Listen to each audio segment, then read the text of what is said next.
So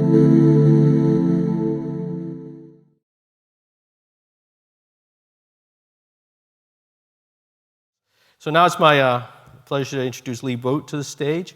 He's going to talk about visualizing knowledge in many different forms. So we're going to delve into the mind of the artist, and he's going to see the magic of imagery. So, thank you.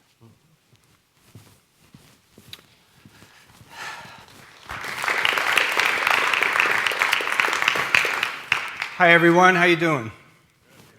Good.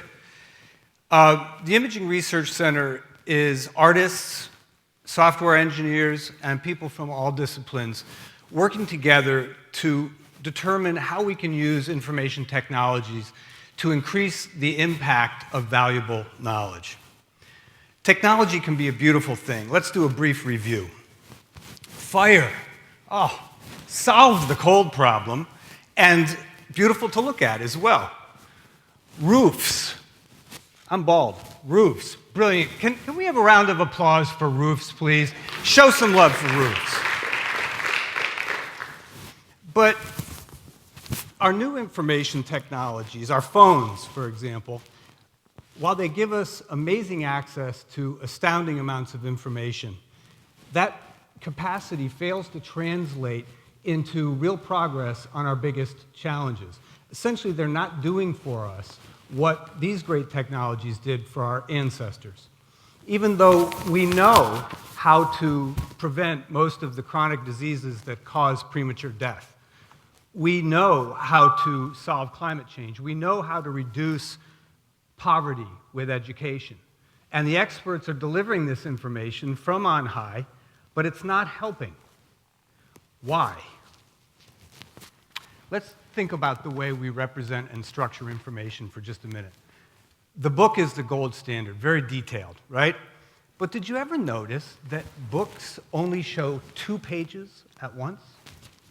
What about all the rest of the information? And your phones show all this discrete, tiny pieces, all these tiny pieces of information, but they're completely unconnected. And you look at it through this tiny window, which disconnects you from everybody else. PowerPoint is the worst. When you see this slide, there's no trace of any other slide that is in the deck. You have to remember those connections yourself. The web is the same way. You look at what's on one web page, and you tab away to another web page, and the one you were looking at is gone. Poof, it disappears. When it comes to making the connections between information, you're on your own. So that leads detectives in movies and TV to make these things that the writers call crazy walls. Oh, it looks like I don't know where my microphone is. Can you guys all hear me? I love these crazy wall things they have. This is the one from Homeland. But on a more serious note, Stanley McChrystal, the general from Afghanistan, was forced to make this PowerPoint slide to try to describe to his troops why they were, the kinds of human and difficult and messy complications that they were dealing with in Afghanistan. And this slide, him trying to deal with the technology limitations, earned him a New York Times article called "We've Met the Enemy, and It Is PowerPoint." Modern people aren't supposed to think this way. It makes you crazy. It's culturally counterintuitive. It's countercultural to think in terms of connections and context. We like singular. We like the elevator pitch. We like the silver bullet solution, one thing at a time, the single pill that cures all ailments. It's a kind of myopia. And the question is, are the things that we can't see blindsiding us? For example, that would explain why health treatments that look great in the lab or in a clinical trial don't translate into clinical practice. Or why we can come up with amazing vaccines and again tell the people to take them from on high and people refuse. We're failing to take into account the human factors like culture, identity, and human emotions like anger and mistrust. Things that are a little messy, a little complicated, and we tend to keep off the table. But our information technologies don't just divide up information, they divide up people too. So we spend our lives in echo chambers, hoping that our side will win, even though we know that political problems require relationship building to solve. So our information technologies and the way we represent and structure knowledge breaks everything up. And in my opinion, our civilization is having a Humpty Dumpty moment.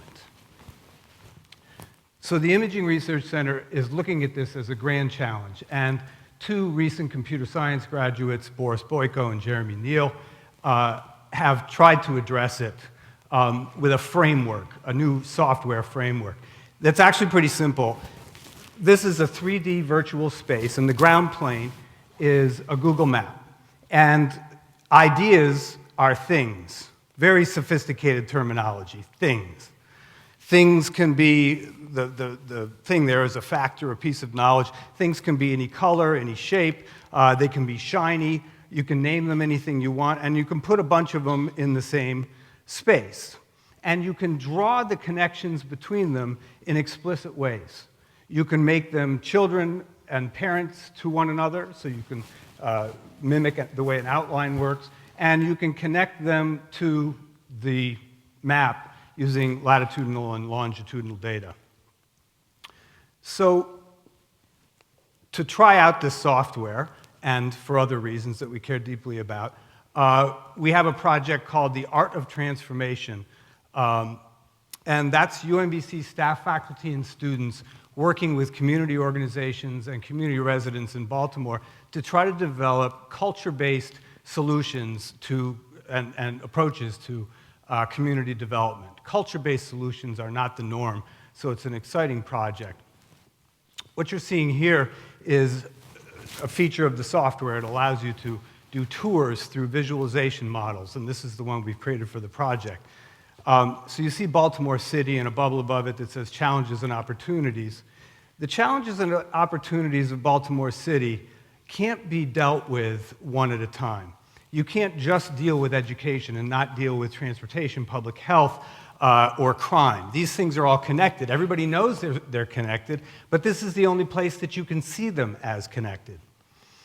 As you go up to 40,000 feet, that's a metaphor we use in this software, you see ideas that are more abstract and more conceptual, but nonetheless impact those more close to the ground factors down below. So we interviewed people in the community over a period of time to try to understand what creates something that social psychologists call a psychological sense of community, or what we're calling the soul of a community. And what they said helped us build this model, and of course we shared it back with the community. What they said was that the local economy, local businesses in particular, are incredibly important, locally owned businesses that they patronize. And the arts create a sense of community, they create a glue, a social glue, and there's a kind of magic synergistic triangle between these factors, local economy, arts, and the soul of a community. The way they described it was using these kinds of terms: love, support, sense of place, pride, etc. And what's great about what Boris and Jeremy have done here is in this software model, you can hear the words of the community members, the real stakeholders in this situation, describing what their ideas were. You just click on one of the things, up comes a media card, you click and you could play, you'd be able to hear Denise Johnson if the sound was on, but I'm just trying to demonstrate the software here. And really get a sense that this entire enterprise, where university people and community people are working hand in hand, is a collaborative effort without a real hierarchy. And this is a public piece of software. So instead of the experts sort of telling people, again, from on high what the valuable information is, anybody can go into this software and they can participate, and they can build models, and they can add their own media. So this is just a framework. This is a very early experiment. We wanted to find out what happens when you put ideas into a virtual 3D space where you have more room. And you don't have to be reductive, and we can be comprehensive and inclusive. Thank you very much.